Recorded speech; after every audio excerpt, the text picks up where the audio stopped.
Hey, what is going on, guys? Welcome back. So this has been a requested video for a little while with all the different lights and the RGB and stuff I've got in the room. So I wanted to make a walkthrough of what I use, the software I use, some of my findings and learnings and whatnot. And so, without further ado, let's hop in, give you guys a quick demo, and then I'll explain how the whole thing works. Check it out.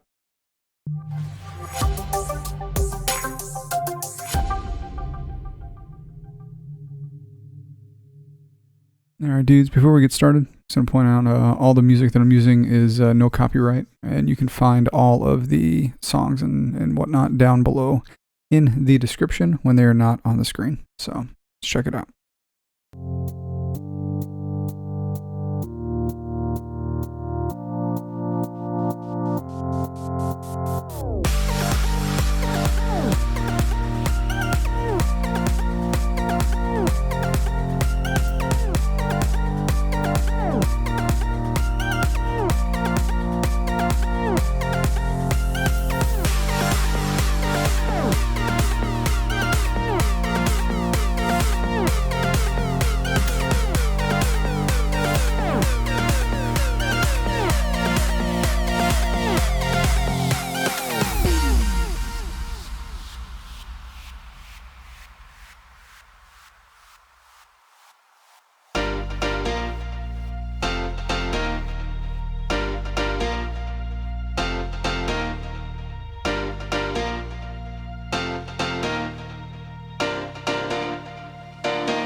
Alright guys, so as a general, I guess, quick rundown on what I've got going on. I've got 4 Phillips Hue light bulbs that are recess mounted in the ceiling. I then have 2 Phillips Hue strips with multiple extensions. They begin over here on the left side of the desk, wrap all the way around the back of the desk, all the way over here in front of me, and one ends right here on the side of the desk. The other one wraps the door over here on the right. You really can't see it. It's out of frame. And then I have another extension that brings another piece down underneath this table here. And so those are the Phillips Hues. Those are all being run by the Hue app, and I'll go over that here in just a minute. Inside the PC, we've got a couple different things going on. We have the MSI RTX 2080 Gaming X Trio, which has got a ton of RGB built in. We have got G.SKILL Trident RGB, which again has a bunch of that, it's RGB RAM. The fans are Noctua fans. However, I use Fantech Halos, which allows me to have a really good PC fan that doesn't suck. Because to be honest with you, all the RGB fans I've used so far, I can't recommend them. But the Noctuas are amazing. I use the Fantech Halos on those, so now I have RGB fans that actually perform how I want them to perform. And then the case, we have the NZXT Kraken all-in-one cooler with obviously the mirrorless or the infinity mirror on the cooler, and then the case itself is lined with the NZXT RGB strips, and that is run by the NZXT Hue hardware piece. So again, Phillips Hue essentially in the room, MSI RTX lighting on the video card, G.SKILL RGB RAM, and then built-in RGB into the case, as well as the fans on the halos. I also have the Razer Black Widow Chroma, which is giving us RGB on the keyboard, as well as a Razer Chroma base station, which gives me my headphone stand, the RGB that you're kind of seeing over here on the side of the desk as well. I think that's all the RGB, all the different lights. I've got a couple extra just generic RGB strips plugged into the motherboard as well, just to give it more pop. And all in all, there's just a lot of RGB in the room. So, but as you can see, it's going off like crazy. But let's hop into the next part of the video where I'm going to break down and show you guys the actual software that we're using. So let's check that out. All right, so you know, that's like I mentioned in the last segment. That is all of the hardware that I'm using. The room, it's all come together. It's taken about 2 years to get to this point. A lot of trial, a lot of error. You know, I tried, I forget the name of them, but some more affordable RGB bulbs and stuff outside of the Hue, because the Hues are expensive. There's no getting around it, right? I think the 4 lights in the bridge was like $200, and then I forget how much the actual Hue light strips were, but we pay more out here in California because they have to have certain things to reduce carcinogen based materials or something crazy. And then the Fantex, the Halos, those were about $15 per frame. So we've got 5 of those in there. You can do the math on that. The NZXT case, they're just good cases, and they're pretty affordable, to be honest with you. But it's kind of what we were looking at from a hardware standpoint. So now let's take a look at the software. I have a few different software suites that I use. The main ones, okay, the main ones are going to be my Razer software, Synapse. To be completely frank, I'm not a huge fan of the software suite. I shouldn't say that. I'm not a huge fan of the software suite when it has to link to outside programs, okay? And the reason I say that is because the links constantly break. That's kind of where the Razer Synapse suite falls short. And then I've had problems in the past with it just starting because it has to connect to the internet, and if the servers are weird. So the first piece is going to be the Razer Synapse. Up next, this is for the case. This is the NZXT cam software. Straightforward. I like it. It works well. This is going to be a big window, but this is the Dragon Center. I use this for Mystic Light. The reason why I use the Dragon Center over just Mystic Light is because Mystic Light, for whatever reason, would unlink itself like crazy from Synapse. It was tooth and nail, start the program, go into Task Manager, kill it all, start it, kill it all, start it, kill it all. And after like 6 or 7 attempts, it would finally sync up and work for about an hour, and then it would die.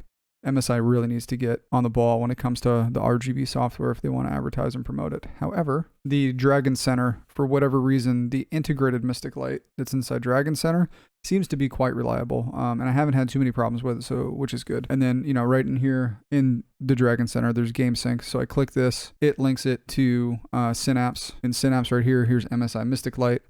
I have this obviously enabled. And then when I go to Studio, this is the plugin for it. And so when I apply my different lighting effects, I can apply it to that, and then it applies it to the case. When it hits the case, it's going to do it to the video card, the RAM, and the fans, as well as the strips on the bottom of the case.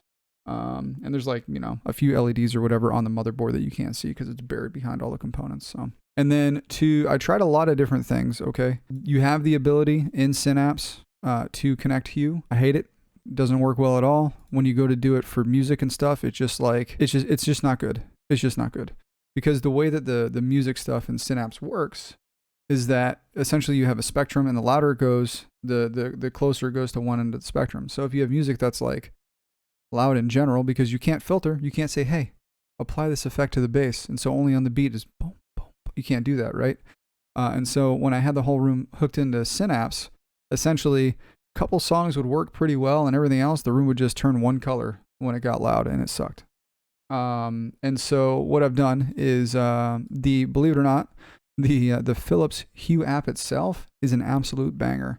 And I love it. It works really, really well. I've got the ability to change the lighting in the room just based off of, you know, some presets here, which is cool. You know, you can kind of click through this. And then when you go to music, you know, if I have music running right now and I do light, you know, start light sync, that's when this thing goes, you know, it goes through and it hits it. And so what I'm going to do, let me throw that song on again a little bit quieter for you guys. And so what happens with the Phillips Hue is when you start light sync, okay, and you can build these different areas. I can edit this area and be like, hey, I want, you know, these 3 colors or these 4 colors or whatever it may be to get picked from. And then it cycles through those colors throughout all the lights in the room. And so as it goes, like if I click on this one over here, it'll start picking, you know, blues and purples. You can see it kind of spinning here. which is great, And so you can kind of set up like whatever fits your room and whatever fits your theme using their app. And you can just add more of these if you want. You know, if I want to do one where like everything was going to be orange and blue, and hit save, and now I'm on this one. And you know, when you click between, the lights will slowly transition, and now they'll pick the orange and the blue, or the, you know, whatever color I got in there, right? And so it works out really well. And then they've got some other stuff too. You can do like subtle, and so the changes in the amount of light are, you know, subtle. Or you can go intense. And so sometimes if I'm running a stream and I decide to do a rave and I know like the flow of the song, I'll start in the beginning, I'll go, you know, moderate, and then like I'll click it at key beats on the way through, and the room ramps up, and then I'll click back and the room will ramp back down again. So you have more control over it.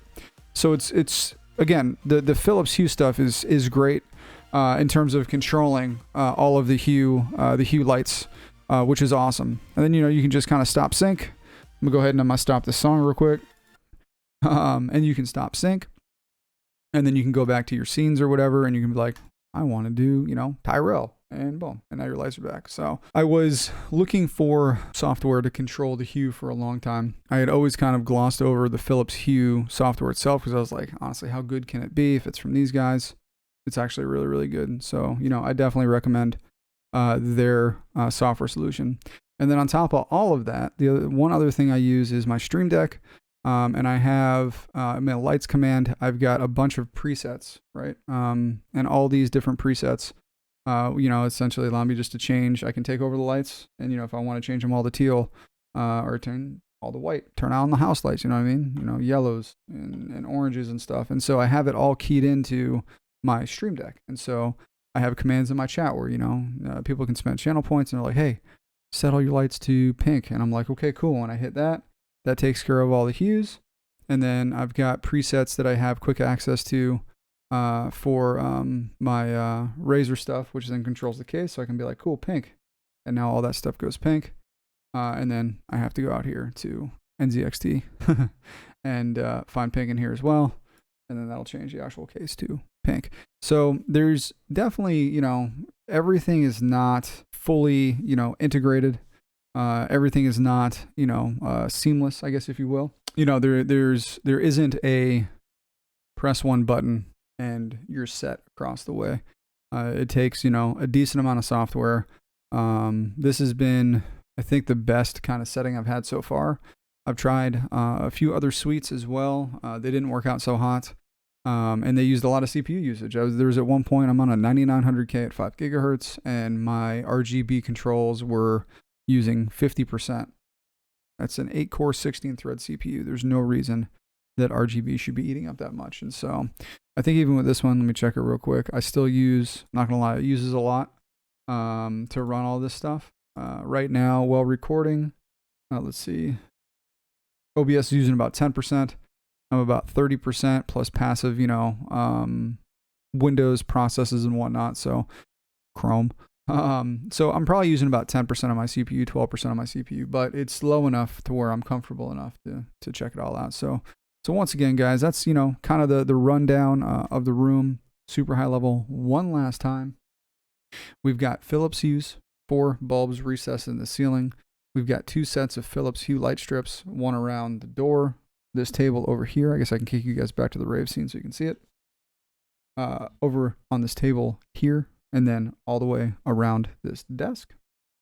And then inside the case, we've got the RGB coming from the GPU, which is the Gaming X Trio from MSI, the NZXT AIO controller or cooler, the G.SKILL RGB RAM, and then all of the Fantech halos as well as the NZXT RGB built into the case.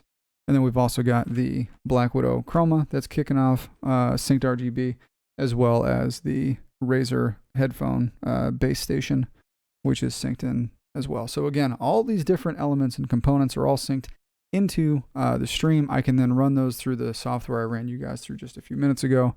And then this way I can get things to kind of, you know, jam out to the music. So I hope you guys enjoyed the video. I'll roll one more song, just for, you know, gets and shiggles, just so this, you guys can see another demo. But as always, like, subscribe. You can catch me on Twitch. Come by, spend some channel points. I'll put on a rave for you live, and we'll have some fun. Until next time, dudes, stay humble. Peace out.